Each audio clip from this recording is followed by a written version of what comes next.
आजकल भाग दौड़ के जीवन में हर व्यक्ति परेशान है। मन उसका दुखी है, परेशान है, अशांत है और हर कोई टेंशन फ्री होना चाहता है, मन की शांति चाहता है। इसी प्रकार उस महाभारत युद्ध में सामने विपक्षी सेनाओं को देख करके अर्जुन भी टेंशन में आ गया था, तनाव में आ गया था और वो युद्ध करने के पोजीशन में नहीं था और भगवान से कह रहा है कि मन बहुत चंचल है, कैसे कंट्रोल में करें, मन उसका स्थिर नहीं हो रहा है। और मन को बस में करने के लिए भगवान से प्रश्न पूछ रहा है और भगवान उसका समाधान भी बता रहे हैं। तो ये भगवद गीता के 6ठे अध्याय का 35 नंबर श्लोक है और यही एकमात्र श्लोक है जिसमें भगवान ने मन को बस करने के उपाय बताया है। और यदि भगवान बता रहे कि मन को बस में किया जा सकता है तो मन को बस में कोई भी मनुष्य कर सकता है। अब इसके तरीका का यहाँ वर्णन किया गया, उपाय भगवान बता रहे हैं। इस श्लोक को सुनेंगे, समझेंगे तो आपको बहुत ही आनंद आएगा और मन के बस करने के तरीके के बारे में आपको जानकारी हो जाएगी। श्लोक इस प्रकार है। श्री भगवान बोले, हे महाबाहो, निसंदेह मन चंचल और कठिनता से बस में होने वाला है, परंतु हे कुंतीपुत्र अर्जुन, ये अभ्यास और वैराग्य से बस में होता है। अब भगवान यहाँ अर्जुन से बता रहे महाबाहो। महाबाहो का मतलब जानते हैं, महाबलवान। और समझने वाली बात है, शरीर से इतना बलशाली, इतना बलवान है और कितनी बड़ी सेना हो उसको पराजित कर देता था। एक साथ हजारों बार छोड़ने की उसके अंदर क्षमता थी, इसीलिए उसको महाबाहो भगवान यहाँ संबोधित कर रहे हैं। लेकिन अपने मन को नहीं जीत पाया, इसीलिए आया है। जग जीत होना आसान है लेकिन मन जीत होना आसान नहीं, उससे भी कठिन काम है। सिकंदर ने जग जीत लिया था, बताते हैं बहुत सारा, जहाँ भी उसने चाहा विजय प्राप्त कर लिया, बहुत से विजेता हुए हैं, लेकिन अपने मन को नहीं जीत पाए हैं। तो मन को सूरवीर भी नहीं जीत पाते। महाबाहो अर्जुन यहाँ हो भी उसका मन बस में नहीं है। अब कितना शक्तिशाली है मन, जो है, जो महाबाहो है, महाबलशाली व्यक्ति भी अपने मन को नहीं कंट्रोल कर सकता है। मन को तलवार से नहीं कंट्रोल कर सकते हैं, मन को युक्ति से कंट्रोल कर सकते हैं। और युक्ति यहाँ भगवान बता रहे हैं, बता रहे अभ्यास और वैराग्य से कंट्रोल कर सकते हैं। अभ्यास से जो है, किसी भी चीज़ की सफलता पाने के लिए अभ्यास जरूरी है। इसीलिए practice makes man the perfect. Practice से ही व्यक्ति परफेक्ट होता है, परिपक्वता आती है। बिना अभ्यास के जो है आपके अंदर परिपक्वता नहीं आती है। ऐसे मन को बस में करने के लिए ऐसा नहीं कि बैठेंगे आपका मन बस में हो जाएगा, अभ्यास करना पड़ेगा मन को बस में करने के लिए। और अभ्यास एक दिन का नहीं कि 2 दिन का, 1 महीना में बस हो जाएगा, 1 हफ्ते में ध्यान में बैठेंगे बस हो जाएगा, 1 साल में हो जाएगा, 4 साल में हो जाएगा। दीर्घकाल का अभ्यास से जो है मन बस में होता है। और जब मन आपका बस में हो गया तो परमात्मा के स्वरूप हो गए। इसीलिए बताया गया है, स्थिर मन ब्रह्म, अस्थिर मन संसार। अगर आपका मन स्थिर हो गया तो आप ब्रह्म स्वरूप हैं, और स्थिर है तो आप संसार में भटक रहे हैं। तो भगवान ने यहाँ अभ्यास बताया है, मन को अभ्यास करिए। अभ्यास का और भी समझने की ज़रूरत है। अभ्यास का बहुत विस्तृत इसका यहाँ अर्थ है। एक शब्द अभ्यास, अभ्यास किस चीज़ का, अध्यात्म में किसका अभ्यास करें, एक शब्द में भगवान ने यहाँ बता दिया है। और वेद व्यास जी ने अभ्यास शब्द लिख दिया है। लेकिन अभ्यास शब्द बहुत व्यापक है और जो सबसे मेन है अभ्यास मतलब अपने स्वरूप का अभ्यास करना। जो आप हैं, जो आपका स्वरूप है, उसको भूले हुए हैं, अपने वास्तविक स्वरूप को भूल करके, और जो आप नहीं उसको मान बैठे हैं, सत्य को भूल करके झूठ को मैं मान लिया है। इसी झूठी मान्यता को मिटाने का अभ्यास भगवान यहाँ बता रहे हैं।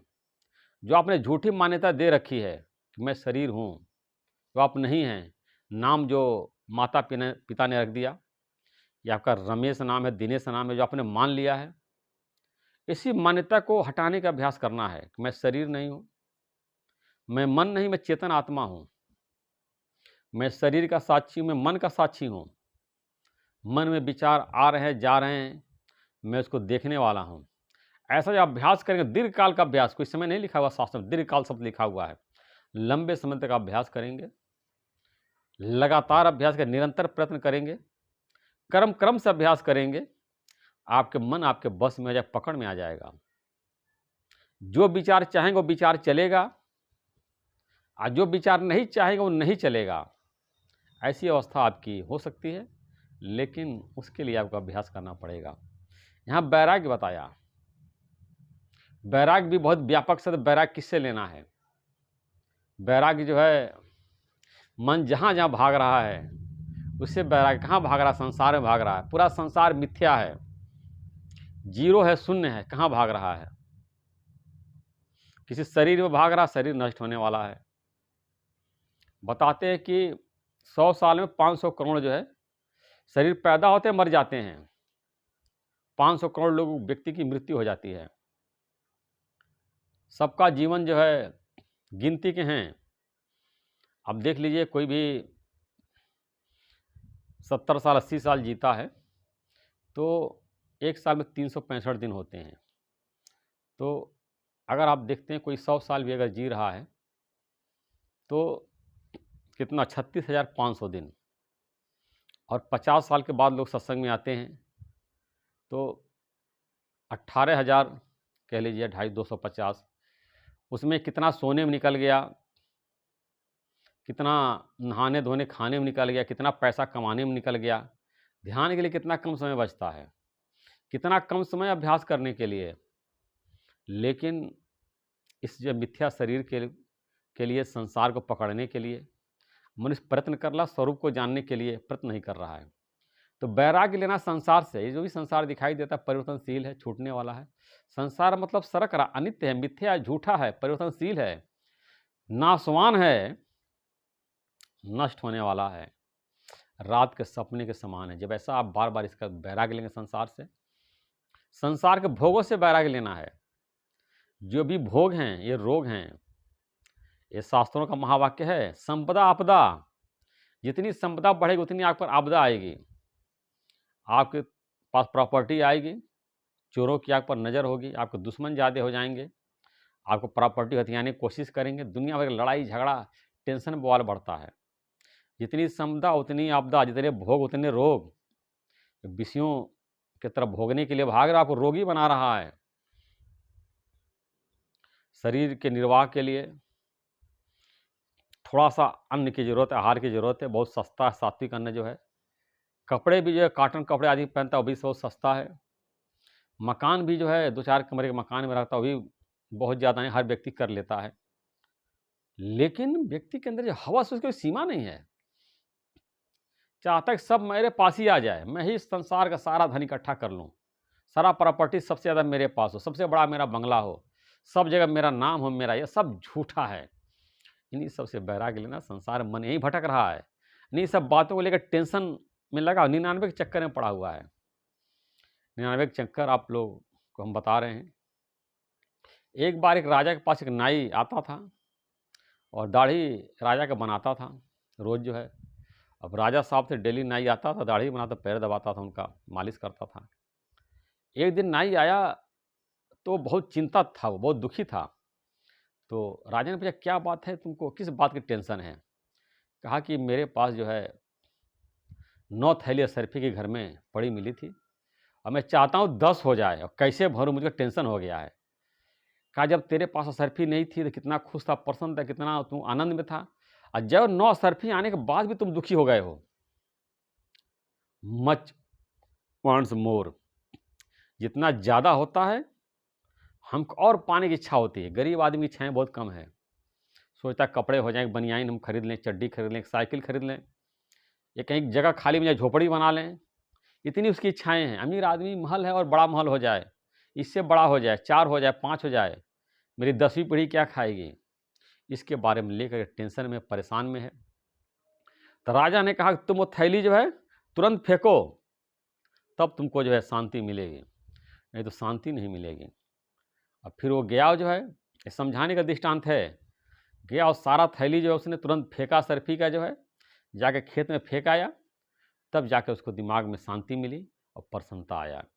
तो जो भी आप मन में संसार थैले भर के रखे हैं, सारा कूड़ा कचरा सब इकट्ठा किए हुए हैं मन में, जब आपका मन खाली हो जाएगा, मन से कूड़ा कचरा सब निकल जाएगा, तब आपको शांति मिलेगी। मन आपका स्थिर होगा, मन आपके बस में होगा, कंट्रोल में होगा। आप डेली अभ्यास में बैठिए, ध्यान में बैठिए, विचार करिए अपने स्वरूप का और संसार के अनित्यता का विचार करिए। संसार कैसे अनित्य है, क्या चीज़ स्थिर रहने वाला, सब संसार अस्थिर, सब संसार परिवर्तनशील है, जानने वाला। ऐसा जब विचार करेंगे, मन में जो विचार आप साक्षी भाव से देखिए, चाहे अच्छे विचार हैं चाहे खराब विचार आएँ, आप विचारों से अलग हैं। खराब विचार आप ही अपने मन में डाला है, अच्छे विचार आप ही अपने मन में डाले हैं, कोई दूसरा व्यक्ति आपके मन में नहीं डाला है। आप खराब चीज़ क्यों खाते हैं, खराब दृश्य क्यों देखते हैं, खराब बात क्यों सुनते हैं, जो कुछ भी आप देखते हैं मन में चली जाती है, सबकॉन्शियस माइंड में जो कुछ आप सुनते हैं मन में चली जाती है। इसीलिए तो देखे तो विचार के और सुने तो विचार के, खाए तो विचार के। जो भी खाएंगे उसका संस्कार जो और चेतन मन पे चला जाता है, और दोबारा खाएंगे आसक्ति हो जाएगी, बार बार खाएंगे उसकी वासना हो जाएगी, आप रह ही नहीं पाएंगे, बार बार उसकी इच्छा बाई डिफ़ॉल्ट मोड में चले जाएंगे। इसलिए कोई ऐसी चीज़ न खाएं जो आपको नुकसानदेह हो, कि बार बार खाएंगे आपकी आदत पड़ जाएगी, फिर आदत छोड़ना बहुत मुश्किल हो जाता है।